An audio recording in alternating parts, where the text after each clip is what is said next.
అవధూతకు నిదర్శనం పూండీ స్వామి. మేమంతా బల్బులమైతే పూండీ స్వామి ట్రాన్స్మీటర్ లాంటివారు.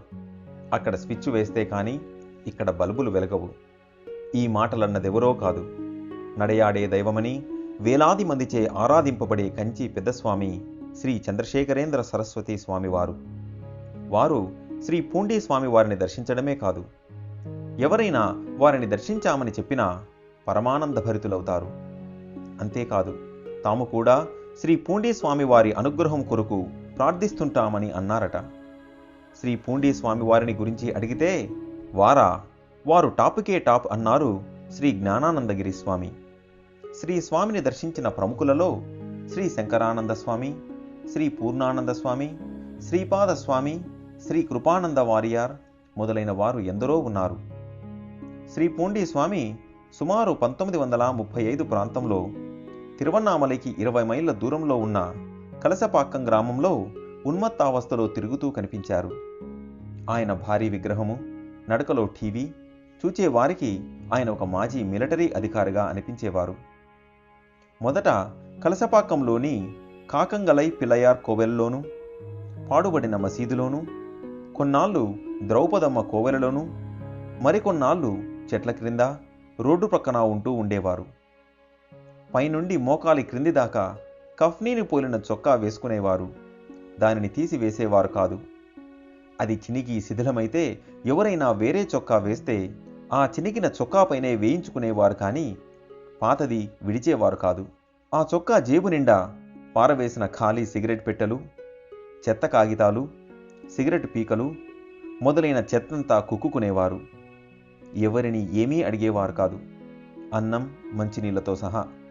ఎవరైనా పెడితే పసిబిడ్డకు మళ్ళీ నోట్లో పెట్టి తినిపించవలసిందే కానీ తనకై తాను చేతితో తినేవారు కాదు. ఎవరైనా సిగరెట్ నోట్లో పెట్టి వెలిగిస్తే పొగ పీల్చేవారు. తానుగా ఎవరితోనూ మాట్లాడేవారు కాదు. స్నానం, తైల సంస్కారం లేక వెంట్రుకలు జడకట్టి ఉండేవి. ఒళ్ళంతా మురికిగా ఉండి ఈగలు ముసురుతుండేవి. అయినా అవేమీ పట్టించుకునేవారు కాదు. నడవడం మొదలెడితే అలా మైళ్ళకు మైళ్ళు నిలబడకుండా నడుస్తూనే ఉండేవారు. కూర్చుంటే వారాలు నెలలు ఇక లేవనే లేవరు. మళ్ళీ ఏదో ప్రేరణ వచ్చి లేచారా ఇక మళ్ళీ కూర్చోవడం ఎప్పటికో.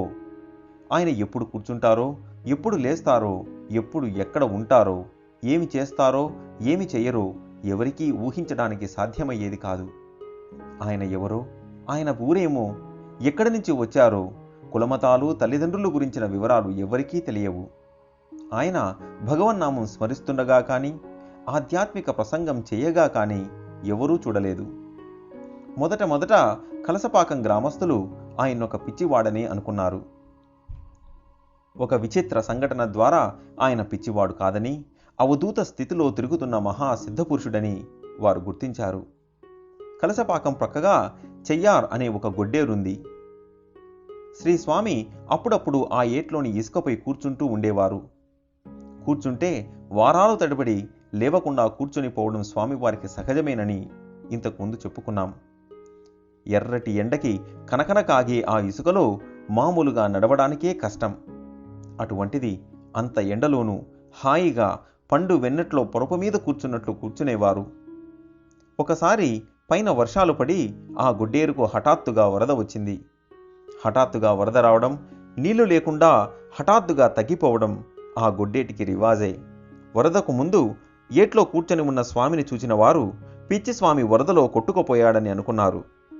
వరద తగ్గిన తరువాత చాలామంది గ్రామస్తులు స్వామి కూర్చున్న ప్రాంతాలలో చూడగా స్వామి శరీరమంతా ఇసుకలో కూరుకుపోయి తల మాత్రం పైకి కనిపిస్తూ ఉంది. ఇసుకంతా తోడేసిన తర్వాత స్వామి చక్కగా అక్కడి నుంచి లేచి వెళ్ళిపోయారు. అంత వరదలో మునిగిపోయి కూడా ఆయన చెక్కు చెదరకుండా ఉండడం కల్లారా చూచిన గ్రామస్తులకు ఆయన సామాన్యుడు కాడని, గొప్ప సిద్ధపురుషుడని తెలిసింది. ఈ సంఘటనతో స్వామి మహిమ క్రమంగా వ్యాపించడం ఆరంభించింది. ఈ సంఘటన వలనే స్వామిని ఆట్ర స్వామిగల్ అని పిలిచేవారు. తమిళంలో ఆట్ర్ అంటే నది, ఏరు అని అర్థం.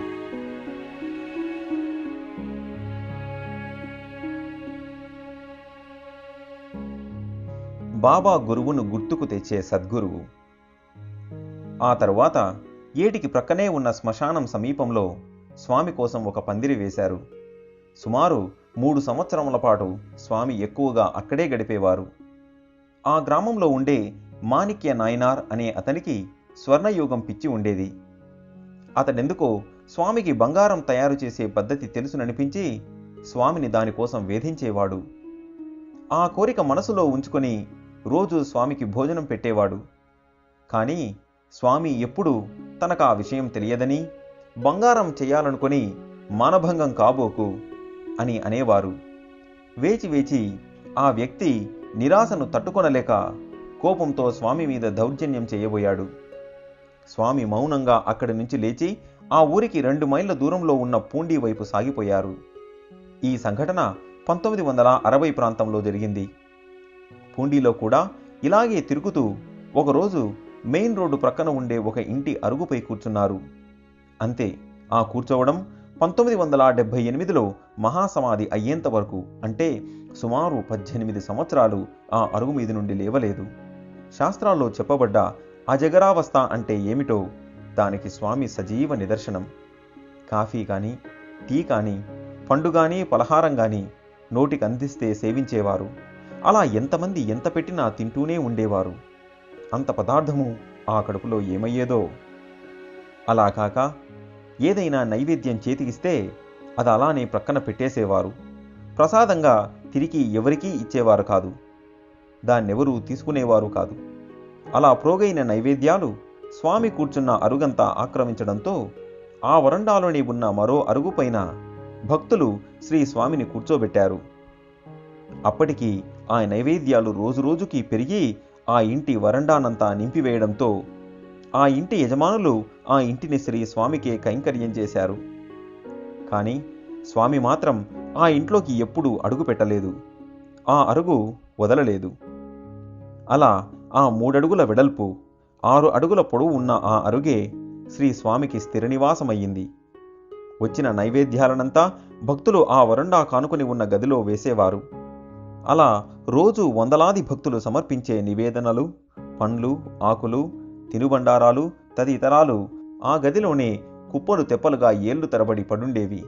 కానీ చిత్రమేమిటంటే అవి ఎండకెండినట్లు ఎండిపోయేవే కానీ ఎప్పుడూ కుళ్ళి దుర్వాసన కొట్టేవి కావు. ఇక పడుకోండి స్వామి అని టైముకు భక్తులు పడుకోబెడితే పడుకుంటారు.